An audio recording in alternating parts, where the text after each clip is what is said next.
God created Adam and Eve, and Adam and Eve sinned, and he let that go for a while, and then he destroyed the world and started again. Gee, I guess I made a mistake. I'm going to have to start over. So Noah goes along for a while, and things are going, but gosh, it didn't seem like it was what I had planned. So I'm going to get Abraham, and I'm going to make a new covenant, and we're going to start again. And unfortunately, those wonderful Israelites just couldn't cut it. So we got a new dude that came down from heaven to be heaven on earth. And we got Jesus. You know, how many mistakes can God make before he gets it right? And how many times can we bargain with God, Abraham, Moses, before he just assumes that he doesn't have any idea what he's doing? Yeah, That was an excellent question. And I think the new name for this God is Can't Get Right. Can't get right. Because this omnipresent God just can't get right. Now, here is Frank Turek's response to this gentleman's question. it's an excellent insight to when you read the scriptures. A lot of times you're reading it, and it is written from an observational perspective. The point you're talking about originally was Noah. Just coming up to Noah, God says he grieved what had happened to mankind, and he regretted that he had ever created him. And you go, how could God? I mean, this guy's all knowing. You know, what's the deal with that? Why would you regret? Okay. Well, the Bible's written from an observational perspective. It's a story. It's not written from a philosophical, highbrow kind of position. It's written from the average person's position. And you can regret something even though you know it's going to happen. Like, for example, I regret some of the things that my kids have done. And I knew they were going to do them, right? As soon as we had kids, right? My parents regret some of the things I've done.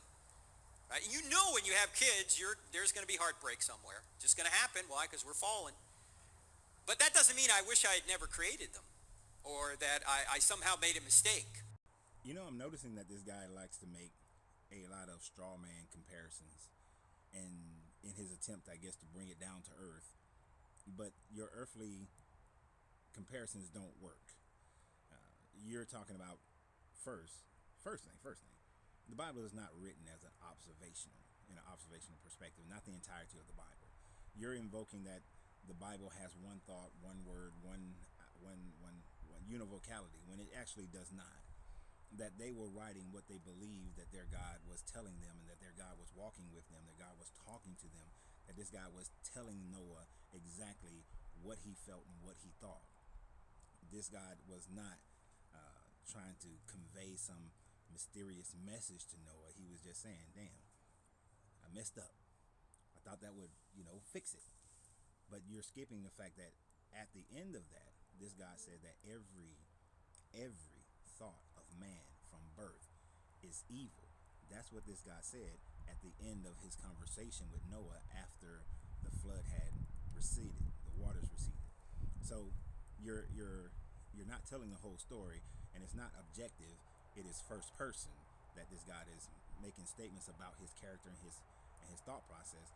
Because the earlier versions of the Bible, the Torah, was written in a style where God walked with them, talked with them, ate with them, had his feet cleaned by them. And then later on, it goes into a more Platonic mindset of spiritual being, unseen, without a body. So no, and it's not a way to teach man. It was this guy showing exactly who he is. And then to compare that to a parent having a child, you're absolutely incorrect. If I had omnipresence, if I was all knowing, when my daughter went and spent the weekend with my sister and there was a drowning incident, if I knew that was going to happen, I would have never let my daughter go and spend that weekend with my sister. Now, thankfully, there was a nurse on station, and my daughter is 28 years old today, so she's great, she's fine. But if I knew of some of the that was going to happen, I would have never, ever allowed her to go be there. But because I'm not omnipresent, because I'm not omniscient, I should say, then I did not know that. There are many things that my children did that I did not know that they would do. So without that knowledge, and just like right now, my son is in the Air Force. If I knew that my son would die tragically in the Air Force, I would have persuaded him not to go to the Air Force instead of persuading him to go to the Air Force to be able to give him more time to find himself and what he wants to do with his life at that time frame, since he was 21 years old and hadn't figured it out, but he knew he didn't want to go to college, and he didn't know what field of work he wanted to get involved in. But if I already knew what field of work, I would have persuaded him to go into that field of work. Sorry, swallowed wrong. But if I knew that tragedy would strike him, I would never persuaded him to go into the Air Force at all. So your example doesn't work at all. Let's continue to hear what you had to say about it. Happen. Why? Because we're fallen. But that doesn't mean I wish I had never created them, or that I somehow made a mistake. Probably one of the best illustrations of this is in Numbers, I want to say it is, maybe 33, 32, where Moses goes to God because God says, I'm wiping these Israelites out. That's it. I've had it, right? And Moses goes to him and pleads with him and says, oh, please don't. And suddenly, somehow Moses changes the mind of the all-knowing being, right? As if Moses gave God some new information to consider and go, you know, right, I shouldn't wipe him out, right? And you go, wait a minute, how can that be? He's an all-knowing being. What's Moses counseling God about? Well, again, it's written from an observational perspective. God always knew Moses would come and pray and plead. God always knew he would relent. What's changed is not God. What's changed is Moses. In fact, an illustration. Let's suppose you're riding your bike this way, and you're riding into the wind, and you say the wind is against you. And then you ride a little ways, and you turn around, and now you're riding this way, and you say the wind is with you. Who changed, you or the wind? Yeah, you changed. Well, the same thing is true with God. If you're going against God, you're going to say God's against you. If you're going with God, you're going to say God's with you. But God hasn't changed. You've changed. And so there's a lot in the Bible that's written from an observational perspective. In fact, this happens with sunrise, sunset, right? The Bible talks about the sun rising and the sun setting.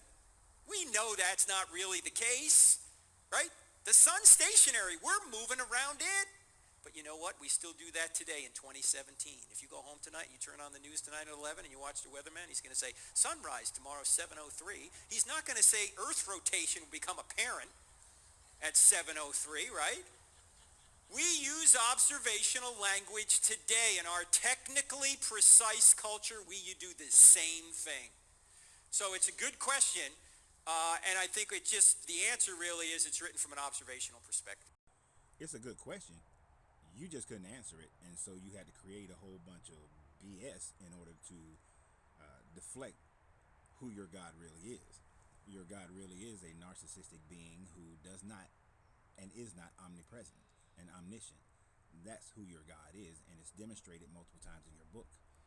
And your example of going against God and with God, that does not work in that example, because you mentioned Numbers 32, and then when you read the book of Numbers, and as we are going through what's wrong with the Bible, and we are in Numbers right now, it demonstrates that this God continuously wanted to kill the Israelites, and no one ever changed. Moses didn't change and then start going with God. As a matter of fact, he tells Moses that you will not go into the promised land because you took credit for hitting a rock and making water and didn't give me the credit. So your God is petty, incredibly petty. And you're absolutely right. We still use archaic terms to describe how we live in our time frame. But just like you probably still use the name Jesus when his name was Yeshua. That was an incorrect name to actually use today, but most people still use it because it's common and it's easy for people to just understand to whom we're talking about when we use that name, even though it's not the correct name to actually use. Your arguments are nothing more than deflections and straw mans because you could not answer that question, and you know that your answer is wrong because, like I said, all those Israelites still died before they ever reached the promised land except for 2 people. And so you're just full of it, my guy. So y'all have a great day. And remember, always you got to free yourself to be yourself.